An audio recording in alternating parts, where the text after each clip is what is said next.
और नीचे जो वो सब्सक्राइब का बटन है ना, उसको हिट करो, जल्दी से करो सब्सक्राइब।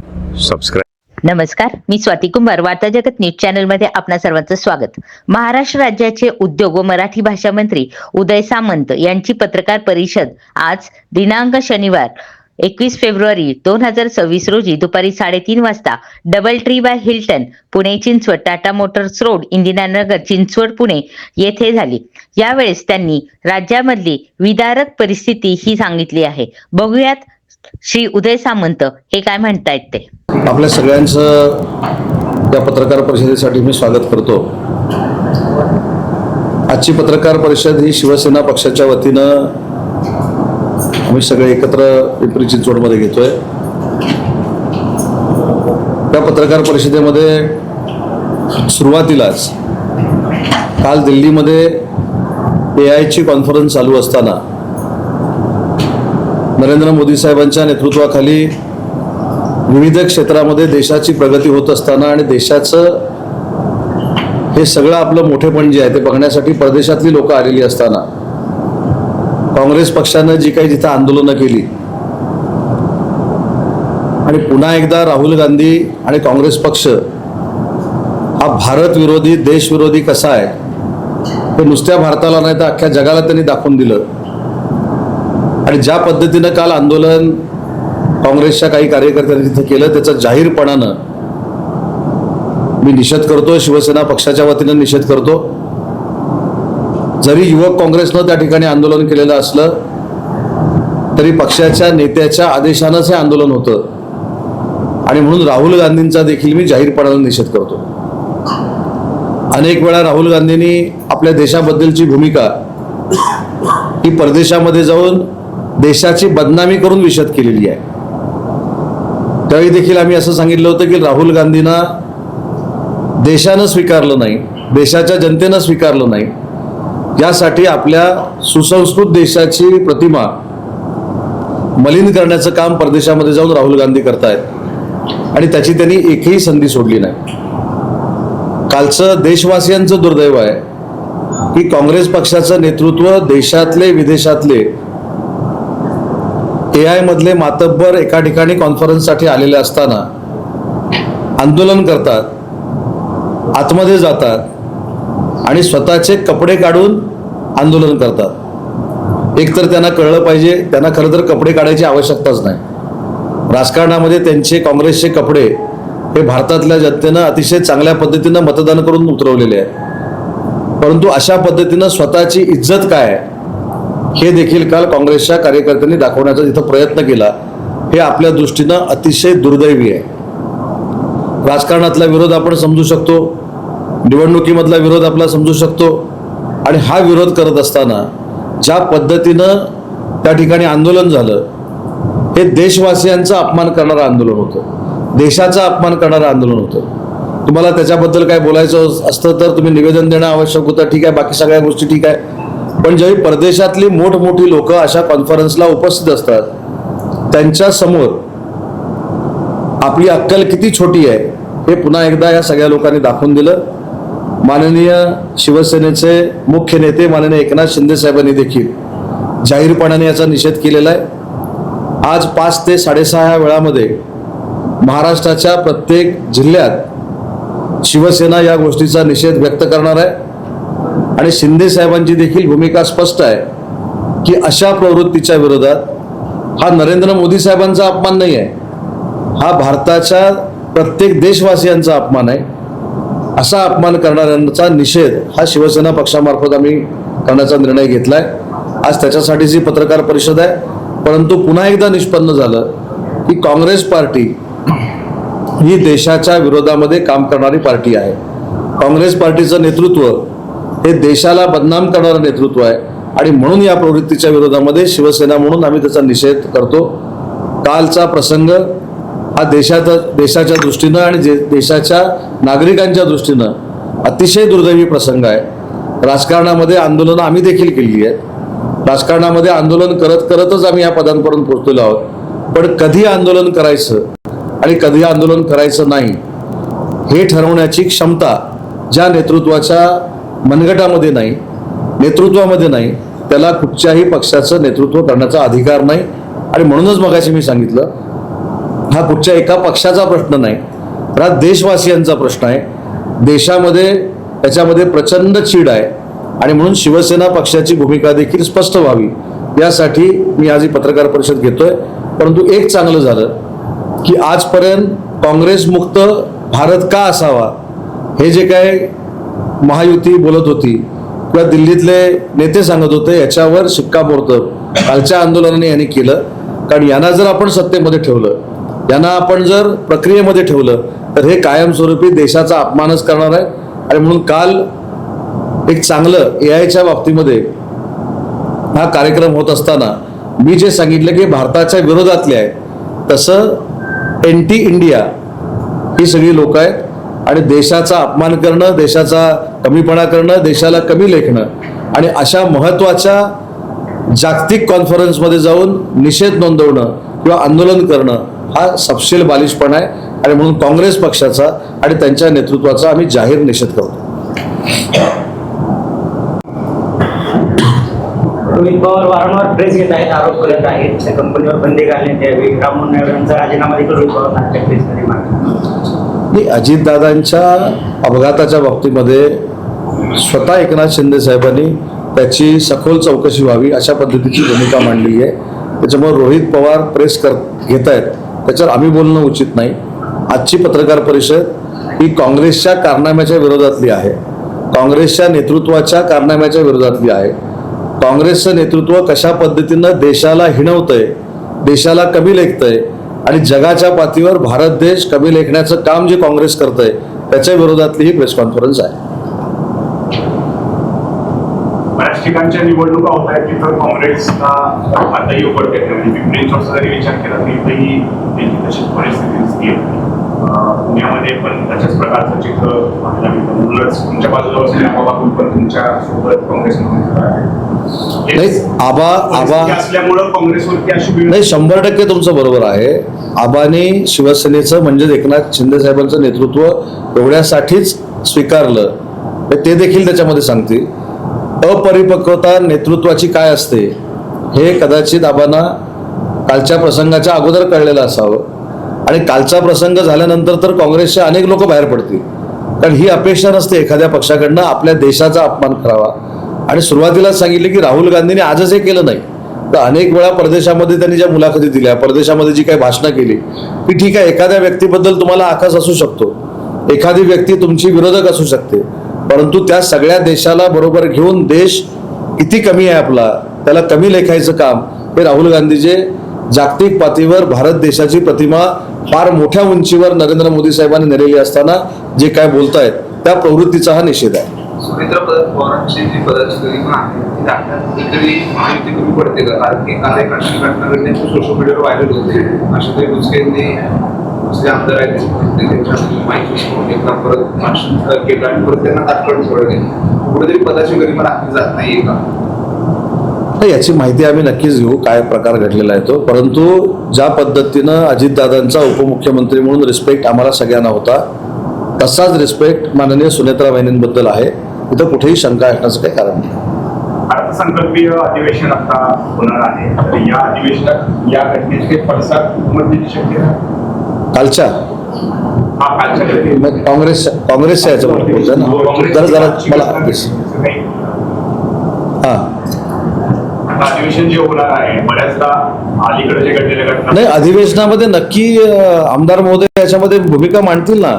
कारण एखादी फार मोठी घटना दिल्लीच्या स्तरावर जिथं केंद्र सरकार काम करतंय आणि त्या दिल्लीवर जागतिक लोकांचे डोळे लागलेले असतात, अशा ठिकाणी काँग्रेसनं अशा पद्धतीचं आंदोलन करणं हा फक्त मी सांगितलं हा व्यक्तीचा अपमान नाही, हा देशाचा अपमान आहे. याचा विचार देशातल्या प्रत्येक व्यक्तीनं करणं गरजेचं आहे, महाराष्ट्रातल्या प्रत्येक व्यक्तीनं करणं गरजेचं आहे. आणि म्हणून मगाशी तुम्ही जो उल्लेख केला की काँग्रेसची अशी परिस्थिती का झाली, तर नेतृत्वाला देशाबद्दल काही घेणं देणं नाही, नेतृत्वाला पक्षामध्ये काम करणाऱ्या नेत्यांबद्दल काही घेणं देणं नाही, कार्यकर्त्यांबद्दल तर नाहीच नाही. म्हणजे आपलं साधं उदाहरण आहे की उपराष्ट्रपतीची काँग्रेसचा उमेदवार इकडे निवडणूक लढतोय आणि काँग्रेसचं नेतृत्व त्या रात्री दिल्लीमध्ये दाखल होतंय. त्याच्यामुळेच आबांना हे सगळ्याला कळलेलं असणार ना आबाज आज योगायोगानं बाजूला बसलेत माझ्या पत्रकार परिषदेला. आबा याच्याबद्दल चांगलं अजून सांगू शकतील की काँग्रेसचं नेतृत्व हे सेल्फ ओरिएंटेड आहे, पार्टी ओरिएंटेड राहिलेलं नाही आणि कुठूनही काही करून देशाचा अपमान करायचा हा दृष्टिकोन डोळ्यासमोर ठेवूनच ते काम करतंय. म्हणून काल त्यांनी प्रसंग तो घडवून आणला. सकाळी देखील त्यांना काळे झेंडे दाखवण्यात आले, निवडणूक न्यायालयामध्ये हजर होतात. युवा मोर्चाच्या कार्यकर्त्यांनी त्यांना काळे झेंडे दाखवले. हे काळे झेंडे तर दाखवून निषेध केलाच पाहिजे आणि त्यांना कधीतरी विचारलं पाहिजे की तुम्हाला या देशामध्ये जर राहायचं असेल तर देशाप्रती अभिमान असलाच पाहिजे. तुम्ही लोकसभेमध्ये आहात, तुम्ही लोकसभेचे विरोधी पक्षनेते आहात, तुम्हाला जे काही भूमिका मांडायची असेल ती तुम्ही लोकसभेमध्ये मांडू शकता ना. तुम्ही तुमच्या टवाळखोर मुलांना अशा ठिकाणी टी शर्ट काढून पाठवायचे, हा देशाचा अपमान नाही का? देशाच्या त्या कॉन्फरन्समध्ये, दिल्लीच्या त्या कॉन्फरन्समध्ये जागतिक स्तरावरचे अनेक नेते आलेले होते. हे तरी भान काही लोकांना असलं पाहिजे. त्याच्यामुळं 100% कालचा जो प्रकार होता हा देशाला बदनाम करणारा प्रकार होता आणि त्याच्यामध्ये काँग्रेस पार्टी अग्रेसर होती. मला तर असं वाटतं की काँग्रेसच्या नेतृत्वानं माफी मागितली पाहिजे, दिलगिरी व्यक्त केली पाहिजे. त्या AI समिट मध्ये अजून एक प्रकार झाला होता, म्हणजे ते सोशल मीडियावर व्हायरल होते. मोदीजींनी जेवढे ते CEO आले होते ते सगळ्यांचे हात असे उंचवले होते. आता एक चेष्टाचा विषय ठरतोय सोशल मीडियावर इकडं. आणि त्याचे त्या कंपनीचे जे CEO होते ते एका प्रेस कॉन्फरन्स मध्ये कुठेतरी बोलते, 2 जण होते. त्यांनी सांगितलं आमच्यासाठी खूप ऑकवर्ड मुवमेंट होता, म्हणजे आम्हाला अपेक्षा नव्हती की हे अशा पद्धतीचं हात वगैरे उंचवलं. कारण युजली कसं होतं, ते कुठली पॉलिटिकल रॅली असेल किंवा गठबंधन असेल तेव्हा आपण नाही का जे अलायन्स असतात त्यांचे हात वर करतात आणि त्याच्यामुळे ते असं काय नाही. तो व्हिडिओ व्हायरल. AI साठी जागतिक स्तरावरचे सगळे नेते आम्ही एकत्र येऊन काम करतोय, ही भारताची जगाला सांगण्याची ती पद्धत असेल. ज्यांना पटलं नाही ते सोडून द्या. परंतु माननीय नरेंद्र मोदी साहेबांनी सगळ्यांचे एकत्र हात वर करून जर AI साठी आम्ही सगळे एकत्र आहोत हा संदेश जगाला दिला तर त्याच्यामध्ये काही लोकांना कुडबुरी करण्याचं काय गरज आहे? आणि हे कोण करतं, कोण निषेध करतं? ज्यांच्या अकलेची कीव करावीशी वाटते असे निषेध करतात. काय याच्यामध्ये वावगं केलं? नरेंद्र मोदी साहेब परदेशामध्ये गेल्यानंतर समोरचा राष्ट्राध्यक्ष किंवा पंतप्रधान त्यांना जेव्हा आलिंगन देतो त्यावेळी देखील असली जी काही प्रवृत्ती, घाणेरडी प्रवृत्ती आहे ती त्यांच्यावर टीका करतात. शेवटी देशाचे ते पंतप्रधान आहेत आणि एक तुम्हाला मान्य करावं लागेल, तुम्हाला इन द सेन्स सगळ्यांना, पॉलिटिकल लिडरना आणि जे विरोधक आहेत त्यांना, की नरेंद्र मोदी साहेबांनी आपल्या देशाची प्रतिमा ही जागतिक पातळीवर या 12-15 वर्षामध्ये हजारो पटीनं उंचावलेली आहे. आपण 4 नंबरच्या अर्थव्यवस्थेमध्ये आलोय, याचं भान काही लोकांना असलं पाहिजे. नुसतं समुद्रात उडी मारून आणि नदीत उडी मारून आणि धावून काही होत नाही. आपण भारतासाठी किती धावतोय, आपण भारतासाठी किती योगदान देतो याच्यावर स्वतःचं नेतृत्व सिद्ध होतं आणि ते माननीय नरेंद्र मोदी साहेबांनी जागतिक पातळीवर सिद्ध केलेलं आहे. विकास जी कॉन्फरन्स असली झाली इंटरनॅशनल, तर AIचा उपयोग हा शिक्षणापासून ते रोबोटिक्स या 2-3 गोष्टींपर्यंत जातो. पण या AI-मुळे किंवा रोबोटिक इंडस्ट्रीमुळे रोजगारावर किती बेरोजगारीचा किती परिणाम होईल आणि कदाचित फायदे अनेक असतील किंवा तोटेही अनेक असतील. त्यामुळे नव्यानं येणाऱ्या इंडस्ट्रीमध्ये जी तरुण पिढी आहे त्यांनी या गोष्टीकडे कसं बघावं? 2 महत्वाच्या गोष्टी आहेत. AI विकसित करताना सुद्धा आपलाच मेंदू लागतो. त्याच्यामुळे AI असं नाही आहे की AI असं बसलाय कुठेतरी AI आणि तुम्हाला वाटलं म्हणून बोलतोय. शेवटी AI विकसित करण्यासाठी देखील माणसाचाच मेंदू आवश्यक आहे. त्यामुळे AI बेस आम्ही काही कोर्सेस सुरू करू. आता AI एवढं विकसित झालं असताना आता मी टाटा मोटर्समध्ये जाऊन आलो. AI विकसित करून गाडी कशी बनवता येणार आहे? त्यातलं मॉडेलमधले काही गोष्टी बनवता येतील, पण शेवटी त्याचं मॅन्युफॅक्चरिंग करत असताना माणसंच लागणार आहे. परंतु तुम्ही सांगितलेली गोष्ट महत्वाची आहे की याच्यामध्ये काय परिणाम होऊ शकतो याचा अभ्यास आम्ही सरकार म्हणून नक्की करणार आहोत. आणि देशातली पहिली AI पॉलिसी उद्योग जगतातली ही आम्ही पुढच्या 3 ते 4 महिन्यामध्ये महाराष्ट्रामध्ये आणणार आहोत आणि त्याच्यामध्ये आम्ही नक्की अभ्यास करू की त्याचा नक्कीच फायदा आहे. पण त्याचा जर कुठं थोडाफार तोटा होणार असेल तर त्याचा प्रतिबंध कसा करायचा त्याच्यावर देखील नक्की आम्ही उपाययोजना करू. अर्थसंकल्पीय अधिवेशन होते आणि विरोधी पक्ष नेता विधानसभेमध्ये पण नाहीये, विधान परिषदेमध्ये पण नाहीये. कदाचित इतिहासात पहिल्यांदाच असं काहीतरी घडतंय. या अधिवेशनावरती त्याचा काही परिणाम होण्याची शक्यता आहे का? मला काय वाटतं नेमकं? कारण विरोधी पक्ष नेता नाही म्हणून कुठेही विकास कामावर देखील परिणाम झालेला नाही. आणि विकास शेवटी विधानसभेचा आणि विधान परिषदेचा विरोधी पक्ष नेता हे सन्मानपूर्वक पद देण्याचे सगळे अधिकार हे विधान परिषदेचे सभापती आणि विधानसभेचे अध्यक्ष यांना आहे. आता ते योग्य ते निर्णय घेतील, परंतु विधानसभेचा आणि विधान परिषदेचा विरोधी पक्ष नेता नाही म्हणून महाराष्ट्र थांबलाय असं कुठेही झालं नाही. मी स्वतः मुख्यमंत्री महोदयांच्या नेतृत्वाखाली डावोसला गेलो होतो. 30 लाख कोटीचे आम्ही MOU केले. आताच मला विश्वजितजी सांगत होते की हुंदाई प्रकल्प सुरू झाला, हॅमॉर आईस्क्रीमचा प्रकल्प सुरू झाला. त्याच्यामुळे ज्यांना कोणाला दिसत नाहीत हे प्रकल्प, ते फक्त डावोसला गेल्यानंतर प्रकल्प होत नाहीत हे बोंबाबोंब करतात. तुम्ही सांगा ना, पुण्यामध्येच एक्सपान्शन आणि नवीन प्रोजेक्ट हे करोडो हजार कोटीचे पुण्यामध्येच सुरू झालेले आहेत, नाशिकला सुरू होत आहेत. तर कुठेही विरोधी पक्ष नेता नाही म्हणून आमची डेव्हलपमेंट थांबली अशातला अजिबात भाग नाही. विरोधक असणं गरजेचं असतं असं. पण ते असे नको कपडे काढणारे विरोधक पाहिजेत. विरोधक महाराष्ट्राच्या विकासासाठी, देशाच्या विकासासाठी सजेशन देणारे असले पाहिजे. स्वतःची इज्जत स्वतः काढून घ्यायची आणि बरोबर देशाची पण काढायची, राज्याची पण काढायची, असे विरोधी पक्ष नेते नको. हा अनुभव आपण घेतोय ना. म्हणजे तुम्ही जरी, मला खात्री आहे की तुम्ही जरी आज पत्रकार म्हणून बोलत नसला तरी कालचा प्रसंग हा तुमच्या दृष्टीने देखील तुम्हाला मनाला लागलेला आहे की नाही. त्याच्यामुळे शेवटी विरोधी पक्षनेता नुसता असून जर देशाचा आणि राज्याचा अपमान करणारा असेल तर विरोधी पक्षनेता हवा कशाला. काय सरकार थांबत नाही.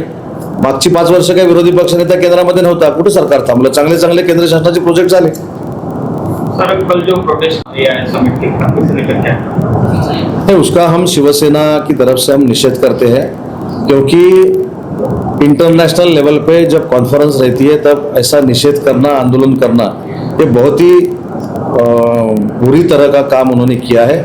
इसलिए हम कांग्रेस का और कांग्रेस के नेतृत्व का हम निषेध करते हैं और आज शाम को 5 बजे से लेकर 7 बजे तक हम ये निषेध का आंदोलन हर जिले में महाराष्ट्र में करेंगे.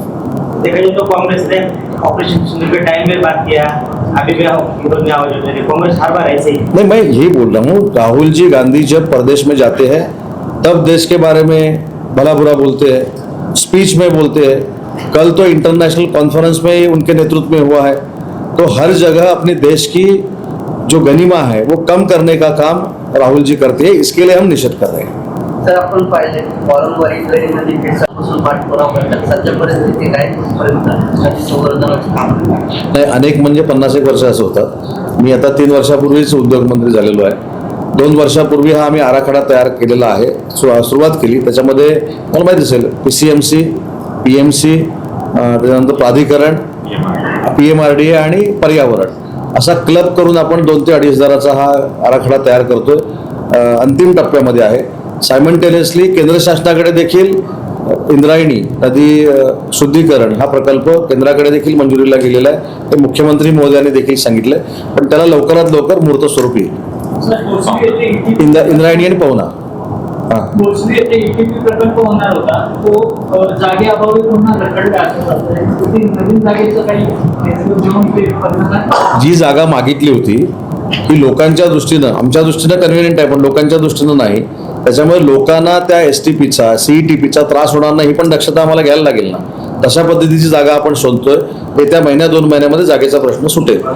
अजून एक महत्वाची गोष्ट सांगतो की हिंजवाडीच्या संदर्भात जो रस्त्याचा प्रश्न होता त्या रस्त्याला देखील खरं तर त्याच्यामध्ये आवर्जून अजितदादांचा उल्लेख केला पाहिजे. अजितदादांनी MIDCची बैठक घेतली आणि 650 कोटी रुपये त्या पूर्ण पुलासाठी मंजूर झाले. त्याच्या DPRचं काम देखील सुरू झालेलं आहे. राज्यसभेसाठी आता मोर्चेबांधणी सुरू आहे. महाविकास आघाडीमध्ये मतप्रवाह दिसत आहेत. खास करून उद्धव ठाकरेंची शिवसेना आहे. संजय राऊत म्हणतात की शरद पवारांना परत एकदा आपण घ्यावं. तिथंच आदित्य ठाकरे मात्र म्हणतात की पहिलं तर कसं आहे की जे रोज सकाळी पत्रकार परिषद घेतात तेच कुठच्या पक्षातले हे आम्हाला कळेना असं झालेलं आहे. कारण काल शिवसेना UBTच्या नेत्यांची जी पत्रकार परिषद झाली त्याच्यामध्ये ते म्हणाले की शिवसेनेचा राज्यसभेचा उमेदवार असणार आहे. काँग्रेसच्या लोकांनी सांगितले शिवसेना चालेल, पण शिवसेनेचेच UBTचे नेते म्हणतात की पवार साहेबांना राज्यसभा द्या. माझं म्हणणं असं आहे की मी सल्ला देण्या एवढा मोठा नाही, तर त्यांनी एकत्र बसून पहिले एकमत करावं आणि मग दुसऱ्यांना सल्ले द्यावे की शिंदे साहेबांनी काय करावं, देवेंद्रजींनी काय करावं. इथं आपल्या दिव्याखाली अंधार आहे, तो न बघता आमचा पक्ष आम्ही कसा चालवा याच्यासाठी ते मार्गदर्शन करतात. तुम्ही आता मला विरोधी पक्ष नेता पक्ष कपडे काढणार नसायला पाहिजे. काँग्रेस तर राहुल गांधी यांना पंतप्रधान पदाचे उमेदवार म्हणतात. बघा, किरकोळ खासदार असताना विरोधी पक्ष नेता होऊन जर देशाची एवढी अवहेलना करण्याचं काम एखादं नेतृत्व करत असेल, हे स्वप्न आहे खरं. म्हणजे मी ट्रम्प होणार आहे असं जसं स्वप्न मी बघतो, तसं तरी पंतप्रधान होणार असं कधीच बघत असतील स्वप्न. पण आपण 2 सेकंड डोळे बंद करून जर विचार केला की हे महाशय जर त्या खुर्चीच्या जवळपास तरी आली, बसले असं म्हणत नाही, जवळपास जरी आली तरी देशाचं काय होईल. त्याच्यामुळे देशवासियांना कळत असतं, ठीक आहे काही ठिकाणी मागच्या वेळी एनडीएच्या जागा कमी आल्या असतील, परंतु त्या ज्या काय अनावधानानं झालेल्या चुका आहेत, जो काय फेक नरेटिव्ह सेट केला होता तो कमी करण्यामध्ये कदाचित आम्हा लोकांना अपयश आलं असेल. पण त्याच्यानंतर सुद्धा नरेंद्र मोदी साहेबांनी ज्या पद्धतीनं 4 नंबरला आपण अर्थव्यवस्था आणली, आता 3 नंबरला अर्थव्यवस्था येईल. आणि म्हणूनच माननीय एकनाथ शिंदे साहेबांचं म्हणजे आमच्या मुख्य नेत्यांचं पक्षप्रमुखांचं हेच धोरण आहे की ज्या एकनाथ शिंदे साहेबांनी मुख्यमंत्री म्हणून काम केलं, नरेंद्र मोदी साहेबांनी महाराष्ट्राला विकासात्मक ताकद दिली, आता देवेंद्रजी काम करतायत, अशा नेतृत्वावर आणि पर्यायानं देशावर राहुल गांधींसारखं नेतृत्व आणि त्यांच्या नेतृत्वाखाली असे आंदोलन होतात. म्हणून मी म्हटलं की असे विरोधी पक्ष नेते नसले तरी चालतील. बदलापुरात स्त्री झालेलं आंदोलन होतं आणि AICTC मध्ये इंडियाच्या AICTC ला धक्का लागेल असं एक गोष्ट झालेली. बाहेरचं इनोव्हेशन इंडियाचं इनोव्हेशन म्हणून दाखवण्यात आलं. नाही, टेरिफ बद्दल जर आंदोलन होतं तर टेरिफ कालच लागलाय का? टेरिफ लागून माझ्या माहितीप्रमाणे 4 महिने किती 4 ते 5 महिने झाले. उलट काल जर त्यांनी असं आंदोलन करून अमेरिकेच्या सुप्रीम कोर्टाचे आभार मानले असते, कारण कालच अमेरिकेच्या सुप्रीम कोर्टाने तिथल्या राष्ट्राध्यक्षांनी जे टेरिफ लावलेलं आहे ते अनावश्यक आहे अशा पद्धतीचा निर्णय दिला. बरोबर आहे ना? त्याच्यामुळे कदाचित एकतर ते तुम्ही दिलेल्या बातम्या बघत नसतील असा त्यांचा दोष असेल, कारण काल सकाळीच झाला निर्णय बहुतेक टेरिफच्या बाबतीतला. आणि टेरिफच्या बाबतीमध्ये असेल तर राहुलजी कायम परदेशामध्ये जातात, कधीतरी ट्रम्पची भेट घेऊन निवेदन द्यायला पाहिजे होतं, कमी कर, आमच्या भारतावर अन्याय होतोय. आलेल्या विदेशी लोकांच्या समोर हे कशाला आंदोलन करायचं? त्याच्यामुळे मी म्हटलं की आंदोलन हा लोकशाहीतला भाग आहे. कोणी आंदोलन करू नका किंवा आंदोलन व्हायलाच देणार नाही आमची भूमिकाच नाही, पण तो क्षण कुठचा असावा, ती वेळ कुठची असावी हे तरी नेतृत्वानं फिक्स केली पाहिजे ना. आता तुम्ही म्हणताय टेरिफच्या बाबतीतलं आंदोलन होतं, मग 4 महिने का केलं नाही? म्हणजे कदाचित टेरिफ कळलं नसेल. उगाचच कुठच्या तरी ठिकाणी जाऊन आंदोलन करणं आणि देशाची नाचक्की करणं, त्याच्याबद्दल आम्ही त्यांचा निषेध केलेला. स्त्रीविजाची विक्री करणारा एक रॅकेट बदलापूरमध्ये 3 महिलांवर गुन्हे सुद्धा दाखल झाले. एक गंभीर प्रकार जो आहे तो आपल्या या राज्यामध्ये घडणार. ही बातमी वाचल्यानंतर खरं तर आम्ही सगळ्यांनीच, म्हणजे मी ज्या जिल्ह्याचा पालकमंत्री आहे, मी तर ताबडतोब सकाळी आमच्या SP सांगितलं की आमच्याकडे नसेल, पण हे जे काय नव्यानं काय सुरू झालेलं आहे तस्करी, हे महाराष्ट्राच्या पोलिसनं प्रत्येक ठिकाणी सविस्तर चौकशा केल्या पाहिजे आणि अशा पद्धतीची वाईट प्रवृत्ती असेल तर ठेचून काढली पाहिजे, त्यांच्यावर कारवाई केली पाहिजे. अशी कारवाई केली पाहिजे की असं कोण पुन्हा धाडसपण करणार नाही, अशी मोठी कारवाई झाली पाहिजे. महानगरपालिकेचा प्रश्न काल महानगरपालिकेची सर्वसाधारण सभा झाली. शेजारी ईश्वरी बारणे तो माहीत आहे त्यांनी प्रश्न मांडला. महानगरपालिकेची आर्थिक स्थिती घटायला लागली, अनेक प्रकल्प योजना बंद करण्याच्या अवस्थेमध्ये आहे. त्यामुळे काल अनेक नगर सदस्यांनी जे नवीन नगर सदस्य त्यांनी ओळख केली की महापालिकेच्या आर्थिक या संदर्भामध्ये महानगरपालिकेचे सांगतो ना, या संदर्भामध्ये सगळ्या नवीन आमचे कदाचित कमी नगरसेवक असतील पण ताकदीनं काम करतायत. त्यांनी एकनाथ शिंदे साहेबांची वेळ मागितलेली आहे, कारण महानगरपालिका आणि नगरपालिका हे माननीय एकनाथ शिंदे साहेबांच्या अखत्यारीमध्ये येत आहेत. पुढच्या 8 दिवसामध्ये 10 दिवसामध्ये अधिवेशनाच्या काळामध्ये पिंपरी चिंचवडच्या नक्की जनतेला न्याय देण्यासाठी काय करावं लागेल यासाठी शिवसेना नगरसेवकांनी जो पुढाकार घेतलेला आहे या संदर्भात स्वतः साहेब बैठक लावतात.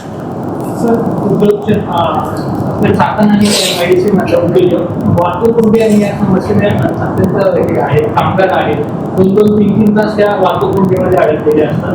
पुणे नाशिक महामार्ग असू दे किंवा सातारा चित्रपट महामार्ग असू दे, दोन्हीची कामे किंवा निविदा अंतिम झालेल्या नाही. निविदा अंतिम झालेली नाहीत, पण ही पण वस्तुस्थिती आपण सगळ्यांनी समजून घेतली पाहिजे की परवा मी शिवनेरीला जायला निघालो होतो रात्री 9 वाजता, म्हणजे तुमच्या इथून निघालो.